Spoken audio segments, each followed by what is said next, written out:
गोपियां एक दूसरे गीत को श्लोक में निबद्ध करके बोली।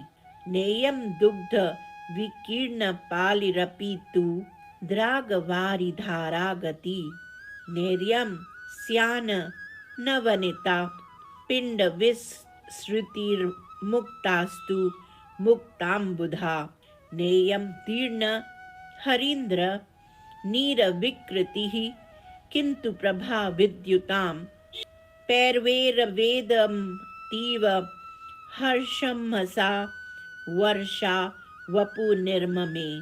गोपाल चंपू 4.46। अर्थात, अरे सखियों, नंद भवन में फैली हुई दुग्ध धारा तो एक श्वेत नदी जैसी प्रतीत हो रही है। यहाँ उपस्थित नवनीत माखन के गोले ऐसे लग रहे हैं मानो आकाश स्थित मेघ द्वारा मोती बरसाए गए हों। दुग्ध में जो हल्दी दिख रही है वह मानो बिजलियों की प्रभा है। हमें तो ऐसा प्रतीत हो रहा है कि ये उत्सव मानो वर्षा के शरीर का ही विहार है। लगता है वर्षा ने मूर्तिमान शरीर धारण कर लिया है।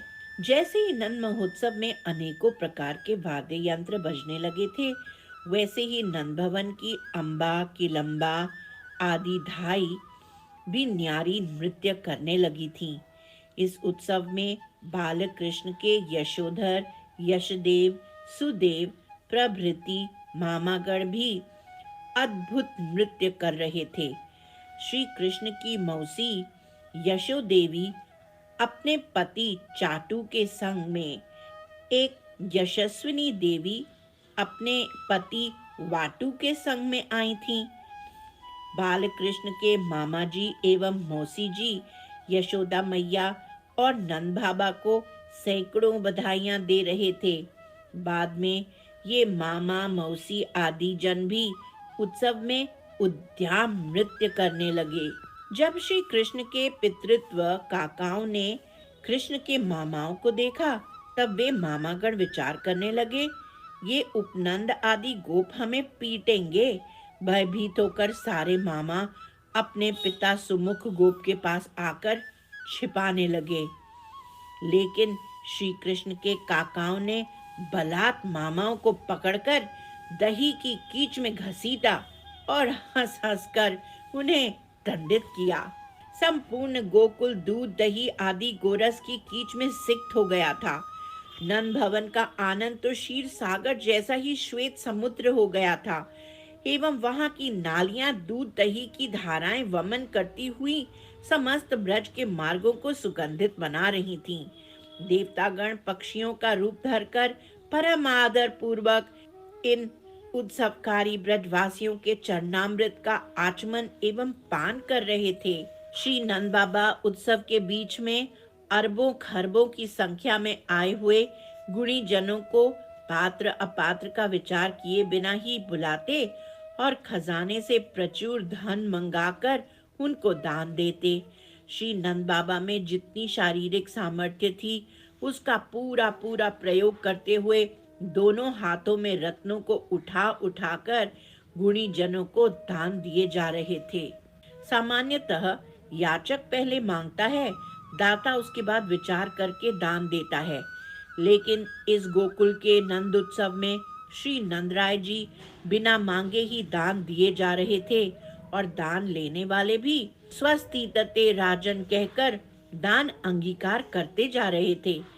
सभी याचकों ने यह प्रत्यक्ष अनुभव किया कि श्री नंदराय जी के दान के समक्ष तो मनचाही वस्तु देने वाले कल्प वृक्ष और चिंतामणि भी कृपण कंजूस प्रतीत हो रहे हैं। उत्सव में विपुल दान करने के पीछे श्री नंद बाबा की यही भावना थी कि मेरे इष्ट श्री नारायण भगवान प्रसन्न हो जाएं, जिससे मेरे पुत्र का सभी प्रकार से मंगल हो। भव्य नंदोत्सव के पश्चात सभी ब्रजवासी यज्ञांत स्नान, अभिभृत स्नान की भांति स्नान करने के लिए श्री नंद बाबा समेत यमुना तट पर आए। वहां सभी ने लज्जा रहित होकर जल क्रीड़ा की और तैल मर्दन पूर्वक स्नान करके नवीन दिव्य वस्त्रों को धारण किया। कर्पूर मिश्रित चंदन लगाया एवं यमुना तट पर निवास करने वाली श्री पौर्णमासी जी को नमस्कार किया। अंत में वंदी जनों के द्वारा अपनी स्तुति सुनते हुए पुनः नंद भवन में आ गए। दान एवं नृत्य गीत महोत्सव के पश्चात श्री नंद बाबा ने अपने बंधु बांधवों को प्रीति दान किया। इतना आदर सत्कार एवं प्रेम पाकर वे सभी तो आनंद सिंधु में ही निमग्न हो गए। उत्सव के अंत में ब्रजवासियों ने श्री रोहिणी जी के द्वारा निर्मित घृत में पके हुए व्यंजनों को आस्वादन किया और परम संतुष्ट होकर अपने अपने भवनों में चले गए। श्री कृष्ण जन्माष्टमी के दिन के उत्सव की भांति ही रात्रि में भी रात्रि जागरण करते हुए ब्रजवासियों ने नृत्य गीत आदि का पुनः आनंद लिया। श्री कृष्ण के जन्म से रोहिणी जी को होने वाले सुख का कौन वर्णन कर सकता है। श्री रोहिणी जी ने पति से दूर रहते हुए भी इस नंद उत्सव में दिव्य नए वस्त्रों को धारण किया था। ब्रजवासी गण रोहिणी जी के ब्रज आगमन को बड़ा ही शुभ मानते थे। इसके कारण यह है कि रोहिणी जी के ब्रज आगमन से ही ब्रज में आनंद की उत्तरोत्तर वृद्धि होने लगी थी और उनके आगमन से कुछ ही समय के पश्चात श्री नंदरानी में गर्भ के लक्षण दिखाई देने लगे थे। भारतीय समाज में एक प्रथा है, यदि किसी स्त्री का पति दूर देश में गया हो तो वह श्रृंगार और नवीन वस्त्र धारण नहीं करती है। जिसका पति दूर गया हो उस स्त्री को प्रोषित भृतिका कहते हैं। श्री रोहिणी जी के पति श्री वसुदेव जी तो मथुरा में थे, इस हेतु उनको श्रृंगार और नवीन वस्त्र नहीं धारण करना चाहिए थे। लेकिन श्री कृष्ण जन्मोत्सव के आनंद अतिरेक में उन्होंने इन सभी प्राचीन मर्यादा को बिल्कुल विस्मरण सा कर दिया था। प्रोषित भृतिका होते हुए भी उत्सव में बढ़ चढ़ कर भाग लिया। यह नंद उत्सव की कुछ अलौकिक विशेषता थी। श्री कृष्ण के प्रकट होने के कारण संपूर्ण ब्रज सर्व समृद्धि से युक्त हो गया एवं महालक्ष्मी श्री रमा देवी का विहार स्थान बन चुका था। ब्रजराज श्री नंद बाबा के द्वारा असंख्य परिमाण का दान, उनकी अपरिमित संपत्ति, श्री कृष्ण जन्मोत्सव में अनेकों प्रकार की श्रृंगार रचना एवं प्रबंधन का कौशल, असीम सेवक गण, पूरे ब्रज 84 कोष की रक्षा दायित्व का निर्वहन आदि लोकोत्तर कार्यों के निर्वहन का वर्णन मानव क्या देवता भी वर्णन नहीं कर सकते हैं। श्री बाल कृष्ण लाल की जय, श्री गोकुल धाम की जय।